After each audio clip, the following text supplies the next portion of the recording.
Welcome to another episode of Lightspeed Investing Podcast. Today, we've got Tim back here again. He is the podcast host of Work at Home Rockstar with a unique twist to the podcast structure and delivery, right? So, Tim, happy to have you back. And if you want to just remind the audience how you have constructed your podcast in a way that's very entertaining and engaging, and then we can dive into today's episode where we discuss a lot of the wisdom points and insights that you've learned from interviewing over hundreds of entrepreneurs at this point. Yeah, no problem. Yeah, so basically the whole reason why my podcast is the way it is I'm a musician. I've been playing music, performing music in bands and solo for years, for as long as I've been self-employed. And I noticed there's just a lot of similarities between the two.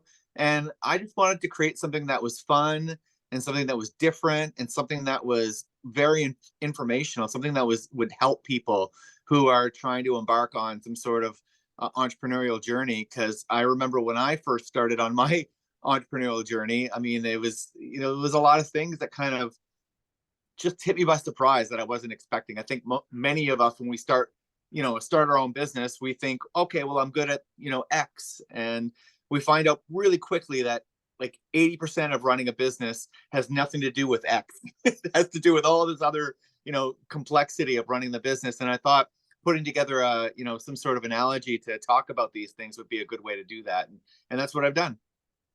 I love it, man. It's such a unique concept. I've never seen someone actually take running a band, and building a business and combining it together. That's why I love having you on and learning from you, man. So the agenda for today is really, to distill kind of, certain wisdom and teaching points from your interviews, right, with these entrepreneurs.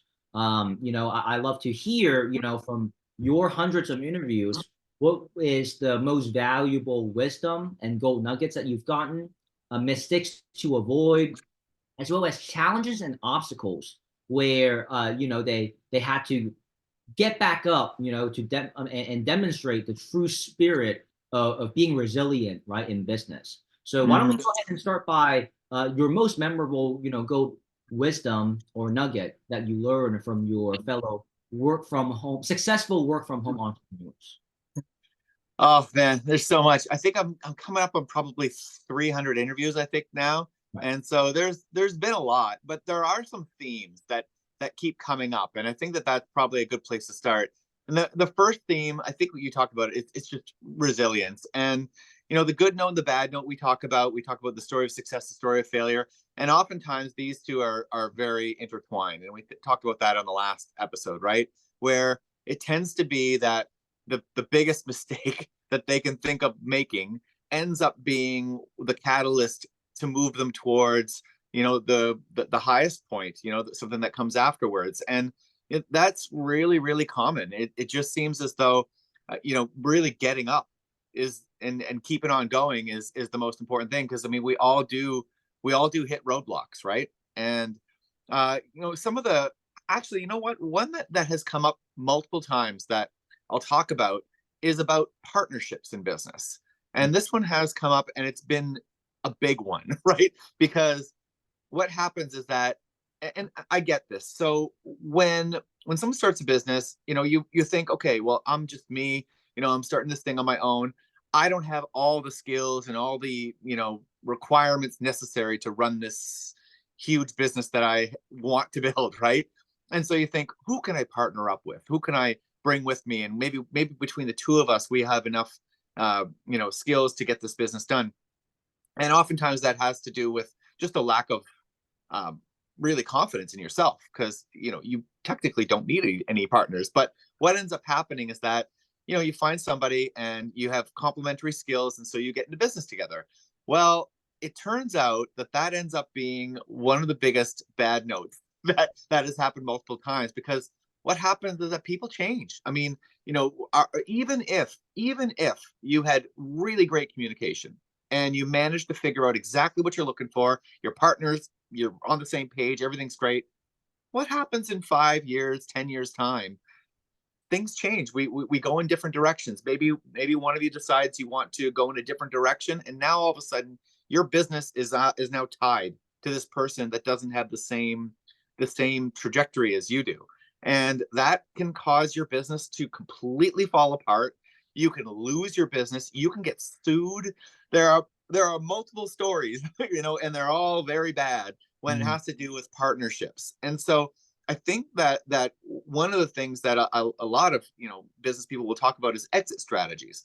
What happens, right, if something happens down the line that we don't agree anymore? And that doesn't necessarily just apply to partnerships. It can apply to any business.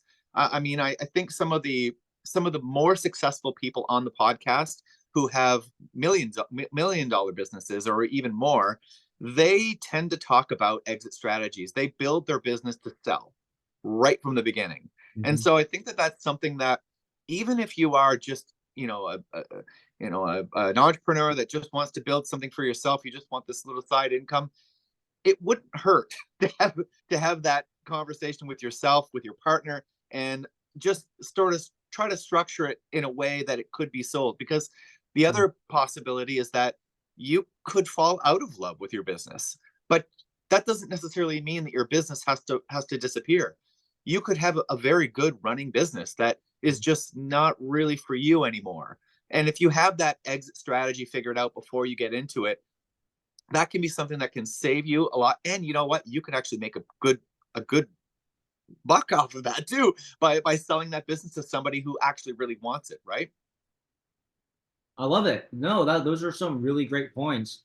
I've heard that a lot, so basically starting with the end in mind, so to speak, right? Having that exit strategy, making sure that you are leading your current endeavors, right, with guidance and holding a compass, so to speak, as Yep. opposed to just kind of winging it, right? Yep. Yeah, exactly. And you know what? I mean, depending on the type of entrepreneur that you are, I think a lot of entrepreneurs are wing it people. I mean, what I heard this one person say, that entrepreneurship is like jumping off a cliff and building a plane on the way down. And sometimes it feels that way, right? We're just sort of like putting out fires all over the place, and we're very resilient. We're very good at figuring out and solving problems. That's why we got in business in the first place. But Mhm. that doesn't necessarily mean that you have to run your business that way. You can have a little bit of foresight and figure out what's going to happen down the road, right? Mhm. No, I love that. That's super important. So, I guess with the having the exit strategy in mind, and also being careful of who you partner up with. What else have you kind of learned from interviewing 300 plus entrepreneurs who are successful from a work at home standpoint? Yeah. So, well, I tend to focus, though, the good note and the bad note, that's kind of covers that. Now, there's 7 different areas that I focus on the podcast, and those areas are practicing. It's your Right. home office. It's your band, which is the delegating, subcontracting. It's the marketing aspect. It's the cash flow. It's the tools, and then it's learning from other people. And each one of these areas has some stuff to it. Mhm. And I mean, if we want, we can sort of go through some of the biggest pluses and or sorry, I guess tips and also things to avoid in each of these areas. Does that make sense? Yeah, let's do it. So for practice, that's the one that gets talked about, I think, the most out of all of the topics that we have. It would be practice and also learning from the best. And when it comes to practicing, really what it comes down to is repetition. It's doing something over and over and over again, and having some real good accountability for yourself in order to do that. And so, the many of the most successful people, actually probably all of them, have good routines in their lives that allow them to be productive throughout the day. Right. And then on the other side of that coin, a lot of the mistakes that people will make will be not having good routines in place. And maybe so for example, in every area, especially now, I mean, technology changes so quickly that what you could be doing today might not even be relevant in 5 years time. And Mhm. if you're not keeping up on that and keeping on learning and keeping on practicing what's going on, then in 5 years time you may not even know it, but your business could be disappearing, right? Right. And so really what that means is that there has to be some sort of routine that maybe it's you know, every Monday you take a look at your business and figure out where you're at, right? Or maybe it's once a quarter or even once a year, but there has to be some sort of routine in place to help you stay on track, right? Any questions about that? I mean, it's just basically like a guideline, guardrails for not like the exit strategy is the macro, and then you have your daily, weekly, monthly routines as more of like the micro to keep you aligned, right? That's right. That's right. And every large task can be broken down into smaller tasks. Right. And those smaller tasks are the tasks that you can work on Mhm. a regular basis, right? Yeah. Now, the next one was about the jam room. I call it the jam room, Oh, okay. and really that's about your home office. And Mhm. this one right here, it's quite interesting to hear about because a lot of entrepreneurs when they get on and they talk about their first, you know, home office, oftentimes that's the kitchen table. And you know, it is what it is. You know, if you're, you know, let's just say that you're working in an office and that's what you've always done, but you just have this dream of starting this business and you know, you want to work for yourself. Maybe you don't have an office in your home that's already set up and ready to go, and Right. that's okay, right? I mean, you're going to start wherever you're going to start. However, you know, that being said, working towards having your own office, your own space is going to be huge. I mean, really what it comes down to is there's two major aspects. One is separating your work life and your business, your personal life and your work life. Sure. So having a good balance between the two so that you're not stressed out and burning yourself out.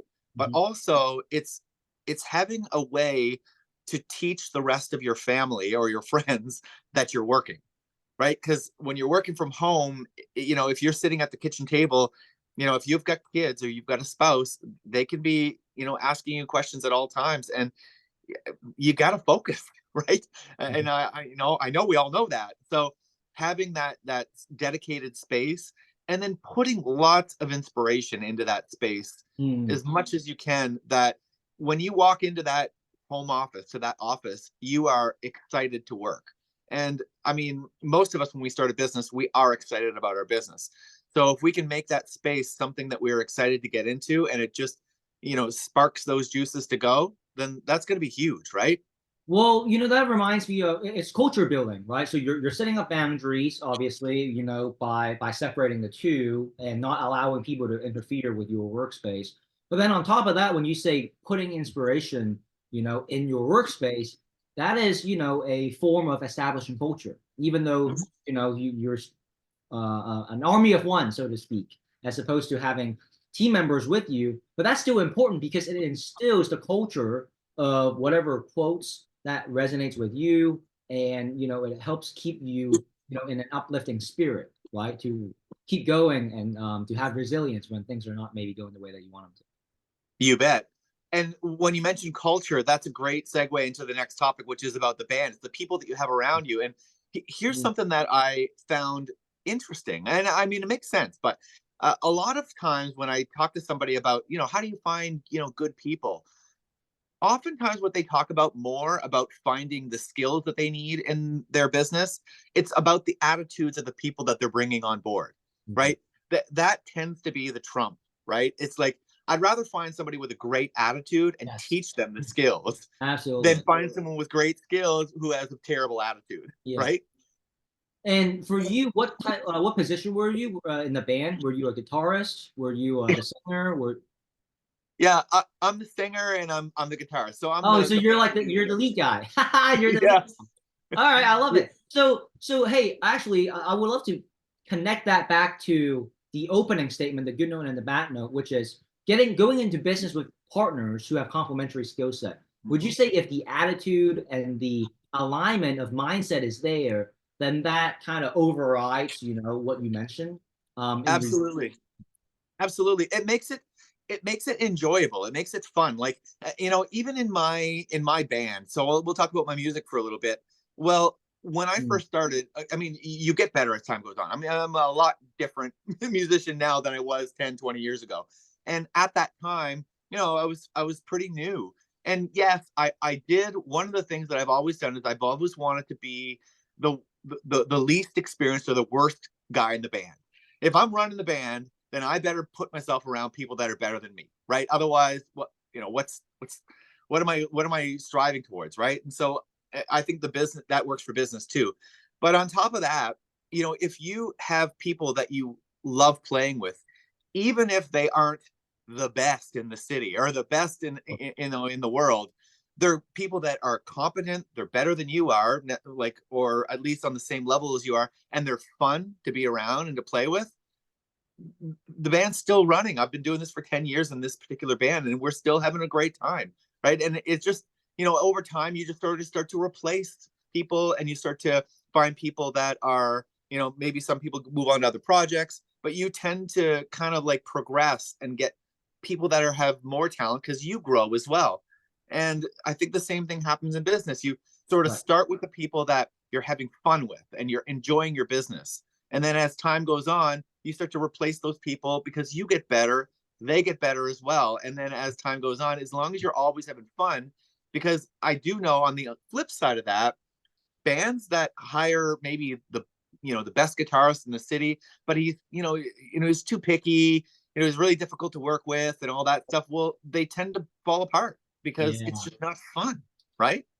There's your, I guess, little asterisk right there, right? Because when I heard you say the whole, make sure when you are going into business with a partner that might have complementary skill set, I was like, but there's more to it, right? So I'm glad that we touched base on that because now that we really hammer on the main factor, which is the alignment of attitude and personality, I think that definitely trumps the level of expertise, right? Because you know you could be a great technician, but if you don't know how to manage your emotions accordingly and be a great a teammate, right, a supporter, and be facilitating in your role within the team, then everything will crumble.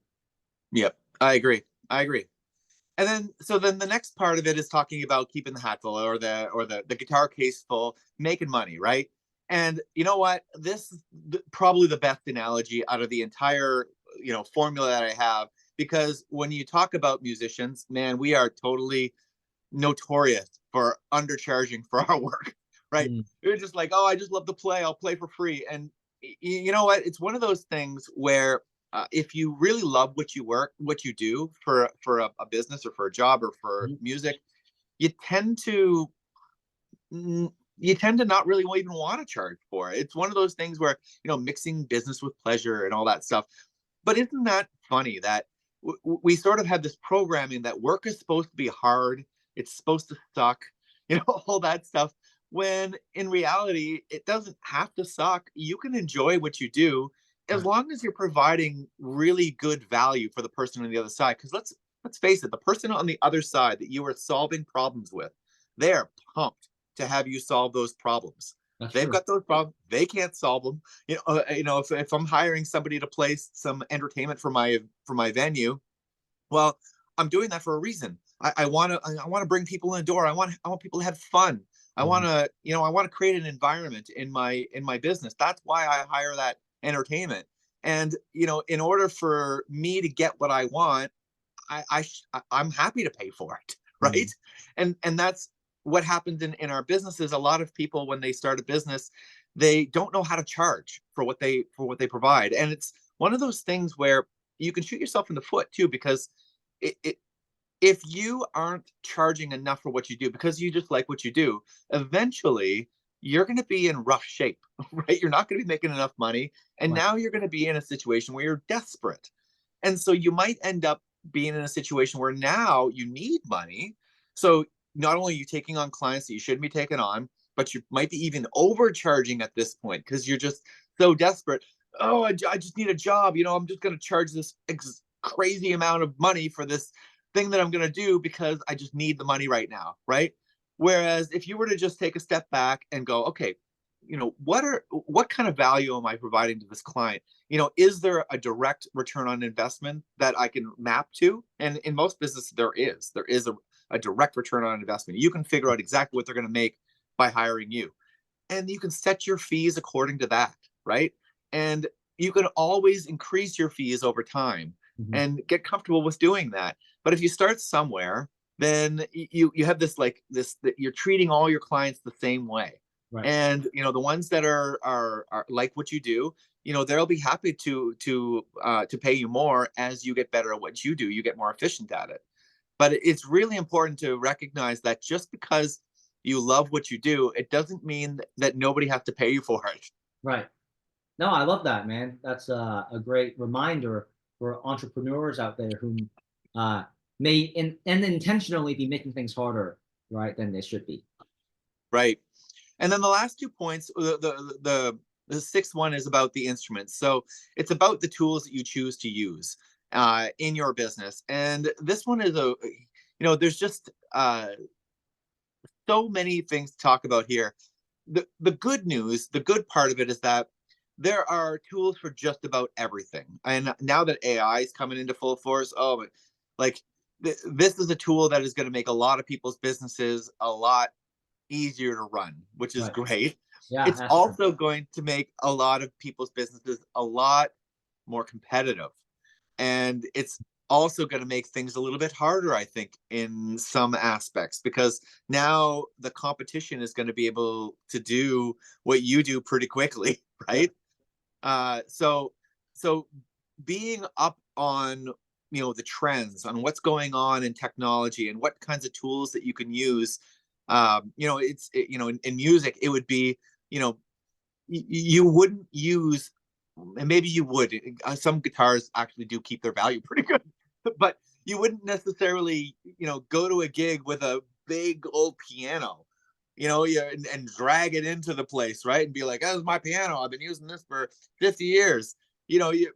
The technology has moved along. You've got these little MIDI keyboards that can come into your gig and you can actually do some really cool stuff with it. Well, similar things have happened in the business world. There are lots of great tools that just save you time, saves you energy, and allows you to do your job a lot easier. But Mhm. then the flip side of that is that you can get lost really quickly with tools, and you can over technologize your business, and you can actually lose a lot of time trying out every new tool. So there's a bit of a balance there, and going, okay, what are the tools that I need for my business? And can I keep my ear to the ground and kind of go, okay, what's coming out? Maybe if there's something that's really cool, you might want to check that out. But also don't get lost in that. Maybe that's Mhm. one of those things that you flip back to the first point with the practice makes progress. And maybe you have some sort of like regular routine to, okay, let's check what the new tools are in my area and see if there's something that I can use, right? Gotcha. Okay. Absolutely. And then the last point, which is one of the most popular one, is learning from the best. And this one is I mean, I think the best thing that I heard about getting a mentor, getting a coach, and all that stuff is that they compress time. Yeah. You get to learn from someone else's mistakes, someone else's successes, and Mhm. it just allows you to do things so much faster. And Exactly. I don't know anybody on the podcast who's had massive success that didn't get help, Right. just did it on their own, Yeah. right? I mean, there's always going to be some help from somebody, whether it, happens to be that you grew up in an entrepreneurial family, everybody else is an entrepreneur, so now you are too, or you managed to, maybe your friend group, maybe you've made friends with some people that are entrepreneurs. It just tends to be that the people that you hang around with and the people that you associate with tend to be around where you're going to be. So it's a matter of making sure that you're consistently putting yourself around people that you could consider as mentors. But also another point to that same thing is that you learn a lot from teaching other people as well. Mm. Like, learning from someone else is one thing, but now taking that knowledge that you just learned, applying it, and then translating it in a way that somebody else who's just getting started can use it and get success on their end. I would suggest everybody have somebody they're chasing and somebody that's chasing them, right? In that way, you'll be Mhm. able to consistently be able to take the things that you're learning and be able to translate that, and you get to learn it so much better when you can teach Right. it to somebody You're like else. a little baton handoff. You're the sandwich right in the middle. That's exactly it. Yeah. And if you can get yourself into that situation, I mean, and that's not, I mean, one of the other things that you learn from that too is that you learn how good it feels to help somebody. You learn how good it feels to see somebody that you're mentoring go out there and get some success.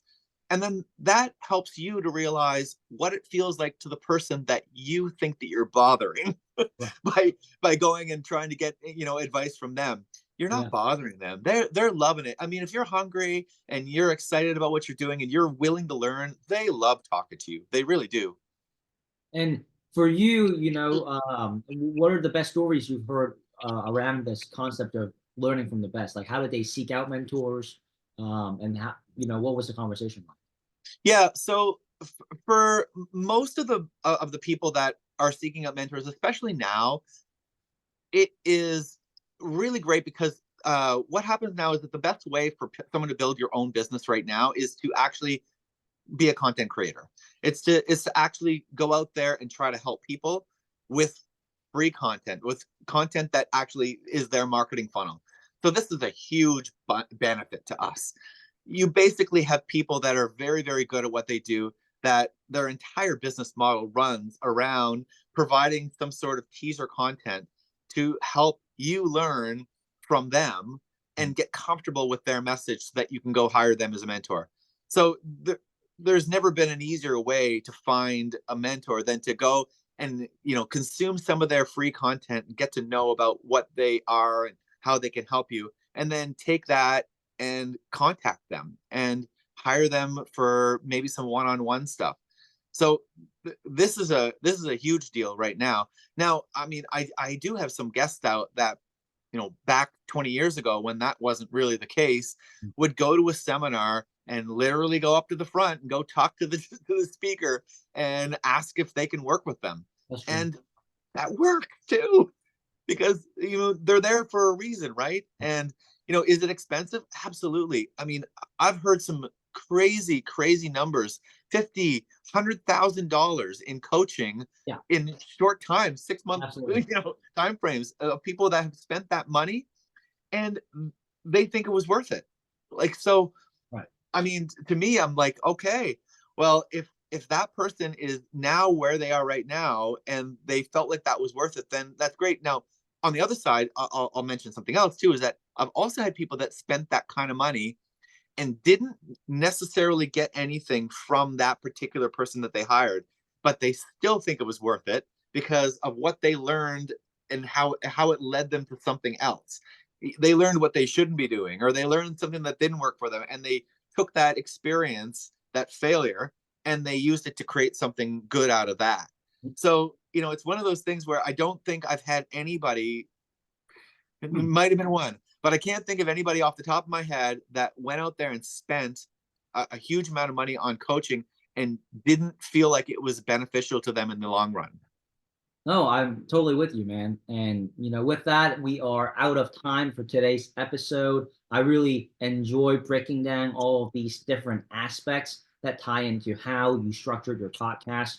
Tim, I'm excited to have you back on again, where we are going to discuss more about the intricacies of your marketing and social media expertise. So thank you so much for the lessons today. And everyone, we will have Tim back on very soon. Awesome. Thank you so much for having me. It's been a lot of fun. I could talk about this forever. Oh yeah. And hey, Tim, by the way, what's the best way for the audience to get a hold of you? Oh, check out my podcast, workathomerockstar.com. You can get in touch with me there. You can also see all the episodes. Definitely go check it out and subscribe to it. There it is, man. Well, until next time, and everyone, don't remember to check out Tim's podcast.